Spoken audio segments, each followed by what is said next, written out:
big news, huh? Qualifying for the Rugby World Cup. Yeah, look, I think to be the first to do something like that, it's always, it's something that the players can always take to their grave. No one can ever take that away from them. They're the first to get Hong Kong, China into a World Cup.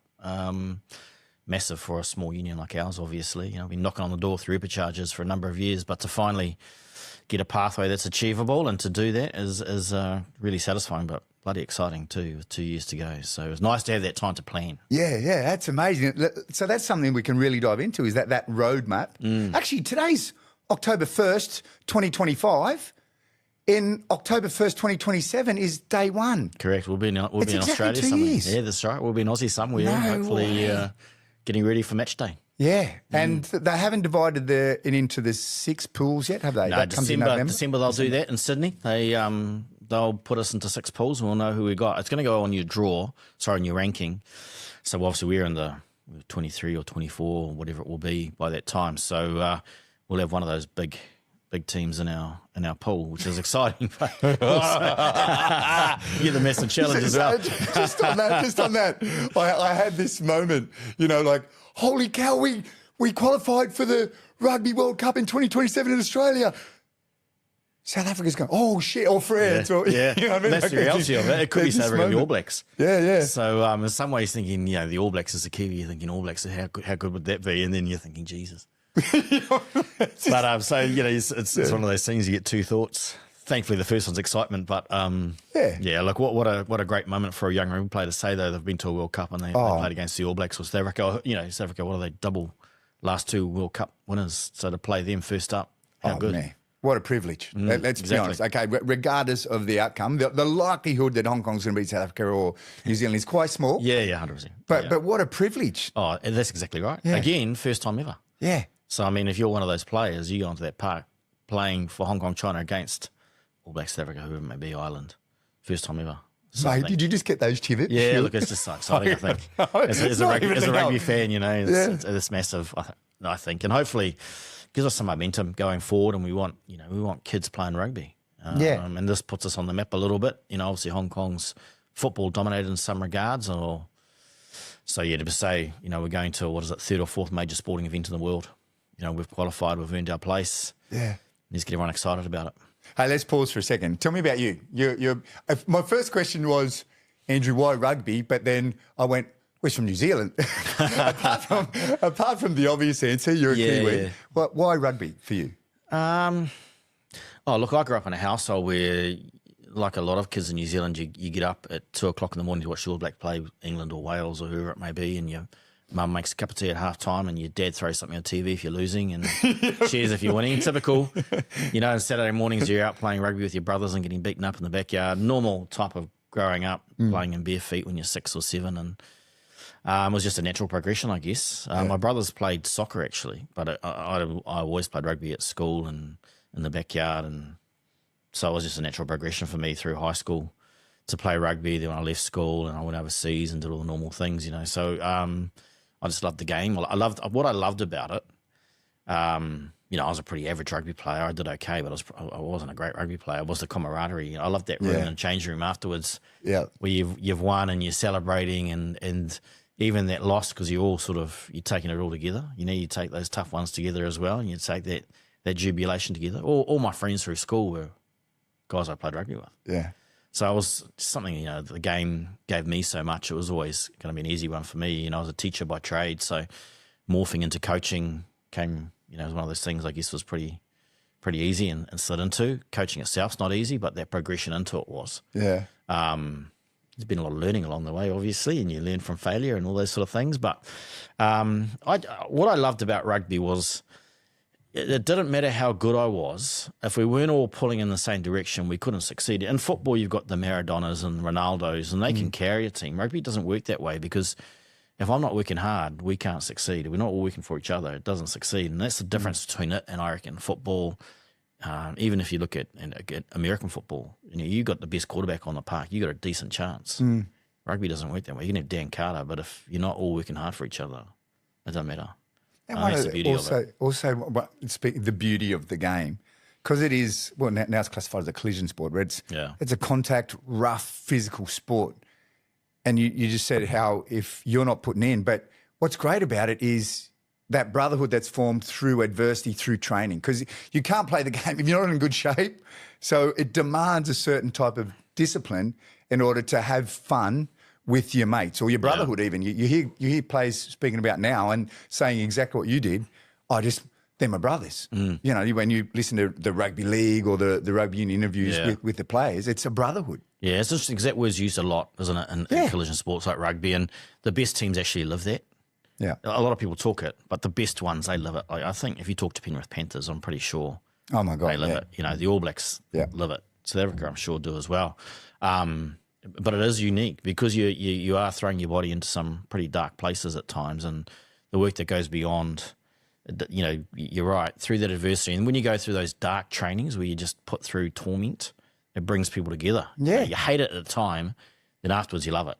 If that makes sense. You know, doing it, you hate it. Then after it, you're like, oh, it's so good. Yeah, when you're high-fiving or sweating, hugging your mates, exactly. you know. Yeah, you're missing a tooth or blood pissing, whatever it is, you know.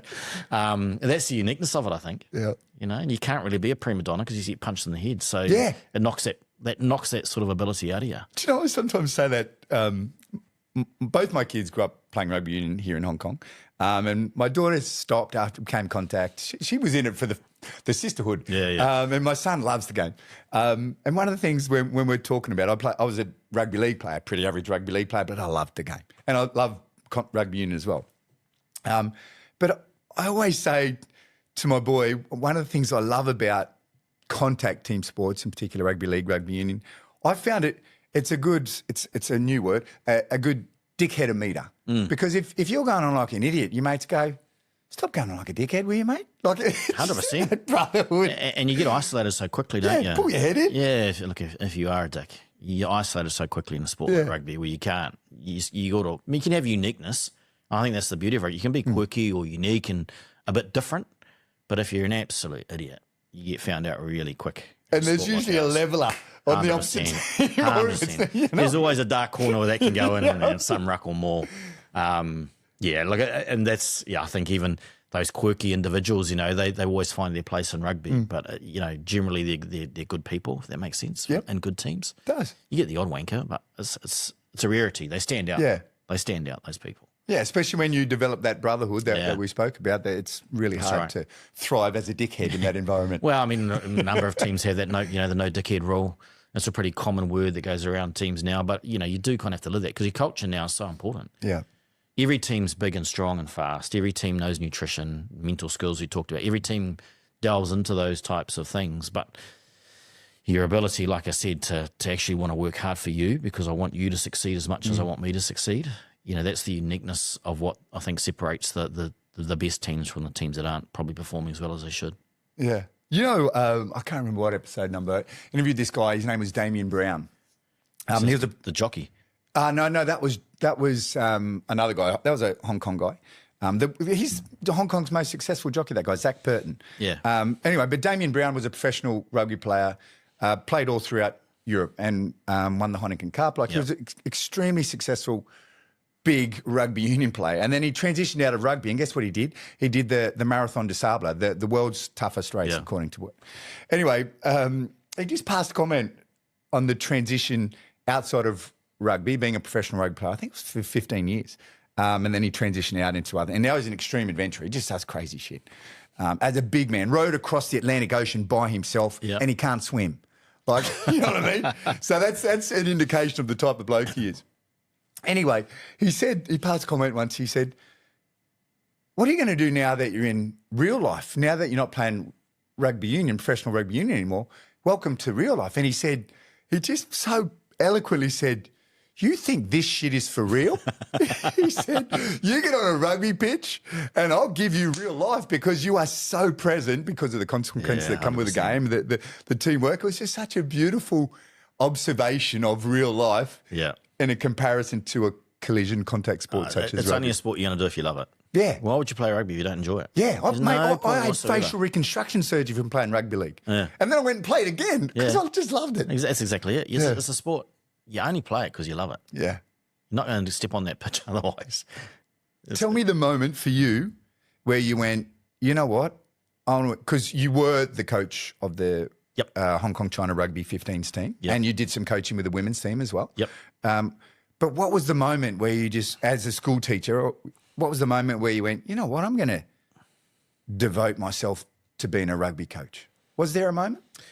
Oh, look, I loved coaching from the start, to be honest. You know, I think I was pretty lucky I had success early as a young coach. I had a Waikato age group team back home in New Zealand that we weren't supposed to win anything, and we ended up winning, you know, and that moment there where you had a young team pretty raw that you brought through and you won a championship.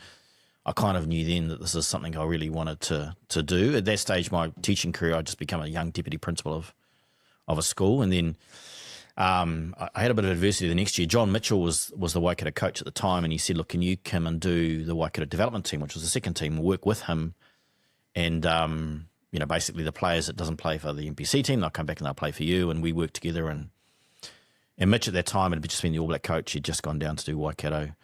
So he was fantastic. He'd come into school in my office and he'd throw me against the wall, showing me all the contact collision stuff he wanted to do. And Mitch was awesome. It's so good to see him now win a World Cup with the England woman. You know, it's fantastic. That was amazing. He's had a few knockers, Mitch, but I've got nothing but good things to say about him at that time. He gave me a lot of time as a young coach.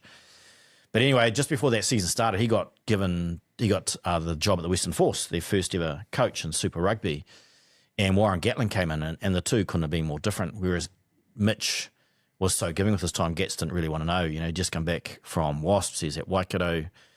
He had started the job late.